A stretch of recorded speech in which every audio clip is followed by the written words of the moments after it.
With the Cardassian Union's eyes ever present over the Federation's shoulder, they would decide to develop several starship designs to compete with their technologically innovated neighbors, leading to the development of the Keldon Class. But what do we know about this formidable starship design?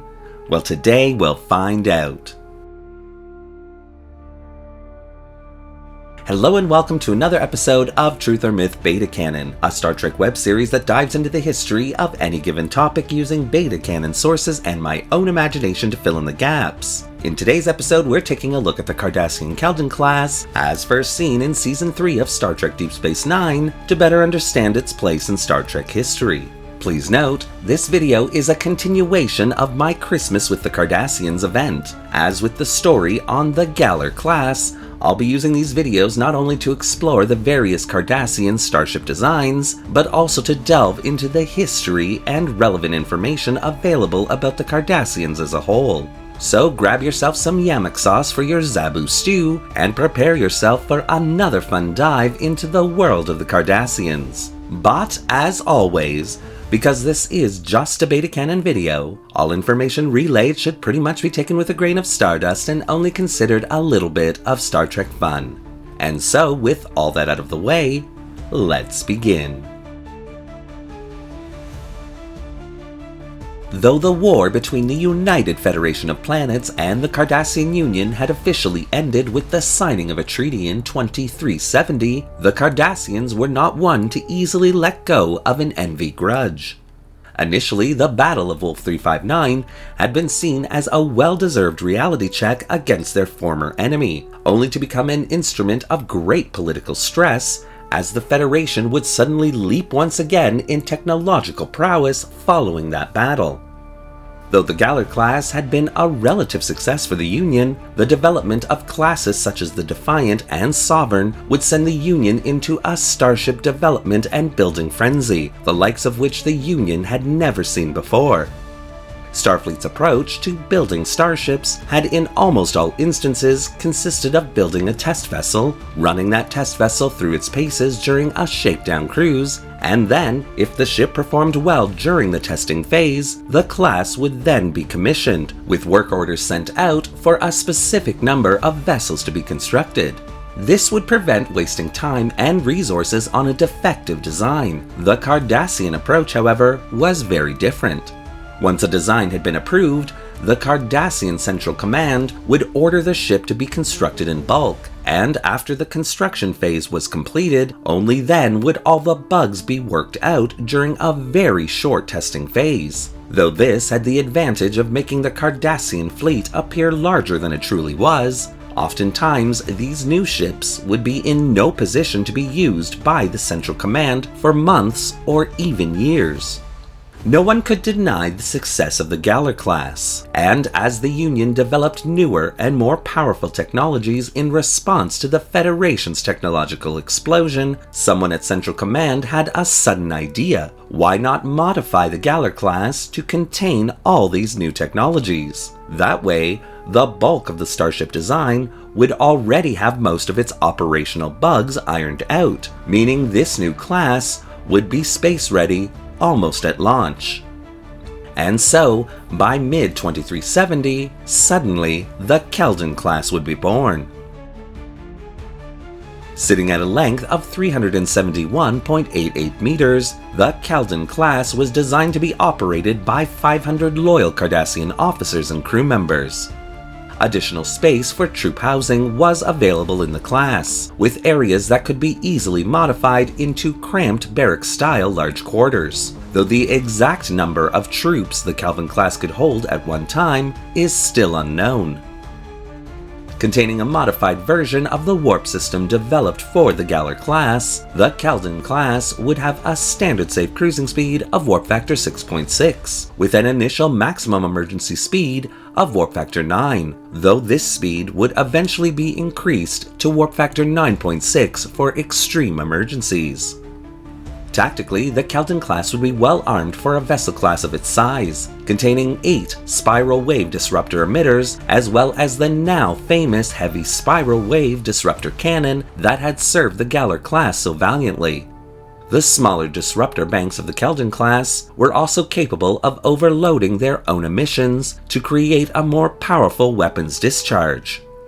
Also, a torpedo system capable of firing the Cardassian version of photon torpedoes would be located both forward and aft in the Keldon design.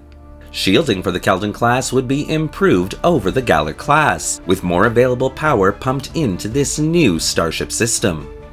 However, the Keldon class's shield systems, like her Galler class older sister, would still be specifically geared towards protecting the class from Federation weaponry, making the design at its launch far more vulnerable to other enemy weaponry, such as Klingon disruptor fire.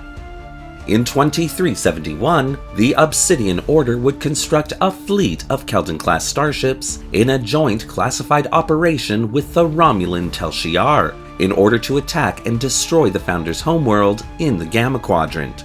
The Keldon-class starships were actually equipped with a modified version of the Romulan cloaking device, geared towards this vessel class's design.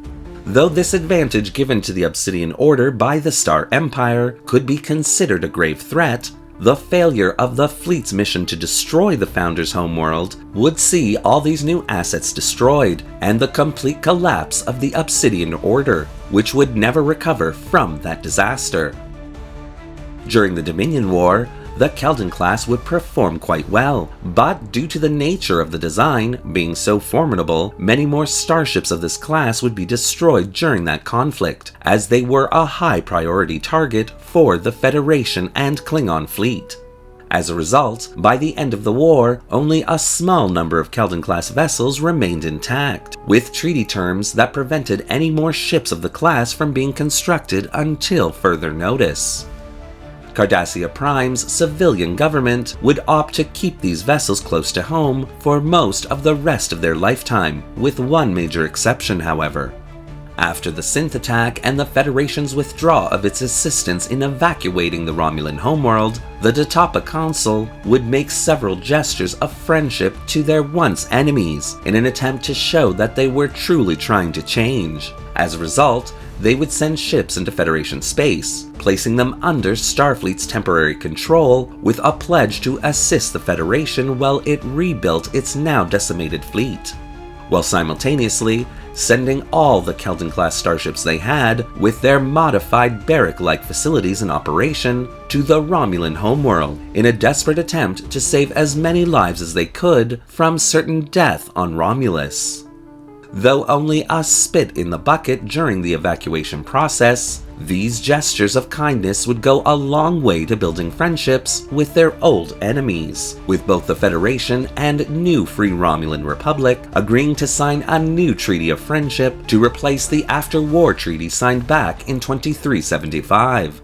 Now, with their galactic hands free, everyone waited to see what Cardassia would do next. Would it revert to its old ways? Fortunately, it would not, instead becoming a valued ally throughout the Alpha and Beta quadrants, and eventually joining the United Federation of Planets, where it continues as a member to this day. As for the Keldon class, all remaining vessels of the design would be decommissioned by 2410, being replaced by far more powerful, yet geared towards scientific enlightenment, starship designs. Created as an instrument of war, the Keldon class would end its career as an olive branch of peace, saving countless lives from the planet Romulus, earning the Keldon class its new heroic reputation in Cardassian, Romulan, and Federation history. Thank you for watching today's episode of Truth or Myth Beta Canon. What do you think of the Keldon class and the historical narrative that I've created here? Do you want to see more videos like this one? Well, leave your comments in the section below, and don't forget to like the video and subscribe to the channel, hitting that little bell icon so you won't miss a single video we release. Want to help the channel build a formidable, yet oddly elegant Cardassian starship design? Then consider becoming a channel member subscriber or a channel patron, both a major help that allows this channel to purchase resources and 3D models to keep it going. The link to both memberships is in the description below. Thanks again for watching, live long, and prosper.